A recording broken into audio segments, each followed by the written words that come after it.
শেখ হাসিনা দেশ ছেড়ে পালিয়ে যাওয়ার পর থেকে একের পর এক তার নানা কুকীর্তি বেরিয়ে আসছে। রাজনৈতিক ভিন্নমত পোষণকারীদেরকে দমন করতে আওয়ামী লীগ সরকারের সময়ে বহু মানুষকে গুম করা হয়েছে। যে গোপন কারাগারে গুম করা হতো সেই জায়গাটার ছদ্মনাম হল আয়নাঘর।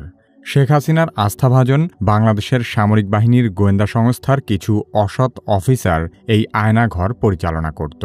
কি কেন কিভাবে এই পর্বে শেখ হাসিনার গোপন কারাগার আয়নাঘর সম্পর্কে আলোচনা করা হবে।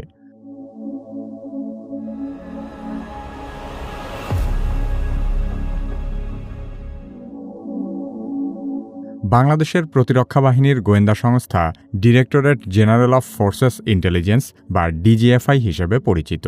অভিযোগ রয়েছে যে ডিজিএফআই এর কাউন্টার টেরোরিজম ইন্টেলিজেন্স ব্যুরো বা সিটিআইবি আয়নাঘর নামে পরিচিত কুখ্যাত কারাগারটি রক্ষণাবেক্ষণ করে থাকে।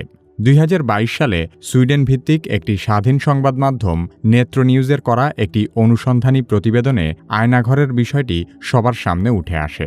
সেখান থেকেই দেশের মানুষ জানতে পারে যে বিভিন্ন সময়ে বলপূর্বক গুমের শিকার ব্যক্তিদেরকে আয়নাঘরে আটক করে নির্যাতন চালানো হতো।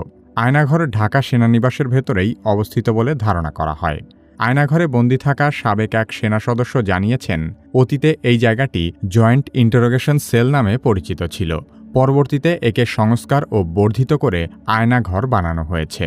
গুমের শিকার হওয়া বেশ কয়েকজন সাবেক সেনাবাহিনীর কর্মকর্তা আয়নাঘরের অবস্থান প্রকাশ করেছেন। তারা জানিয়েছেন এই আয়নাঘরটি ডিজিএফআই এর অফিসের ঠিক পেছনেই অবস্থিত।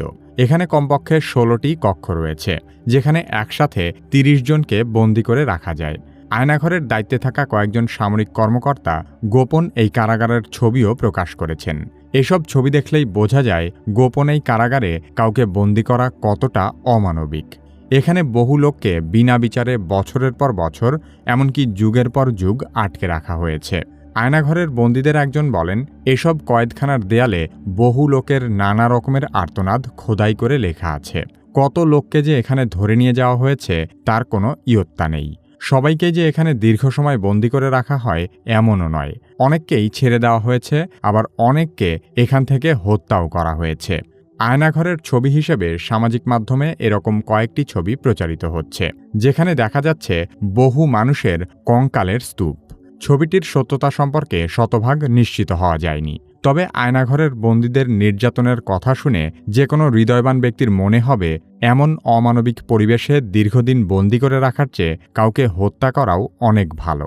অভিযোগ রয়েছে ডিজিএফআই এর কিছু অসৎ কর্মকর্তা শেখ হাসিনা সরকারের কাছ থেকে অবৈধ রাজনৈতিক সুবিধা নেওয়ার জন্য এসব কর্মকাণ্ড করেছে। আওয়ামী লীগ সরকার ক্ষমতায় থাকাকালীন বিচার বহির্ভূত হত্যা, নির্যাতন এবং জোরপূর্বক গুমের অভিযোগগুলো বরাবরই অস্বীকার করে এসেছে। হাসিনা সরকার পতনের পরপরই এ ধরনের মানবতাবিরোধী অপরাধের প্রমাণ হাতে নাতে পাওয়া যায়। বাংলাদেশের শীর্ষস্থানীয় একটি সংবাদপত্রে বলা হয়েছে, শুধু ঢাকা সেনানিবাস নয়, সারা দেশের বিভিন্ন স্থানে এরকম আরও বেশ কিছু আয়নাঘর থাকতে পারে।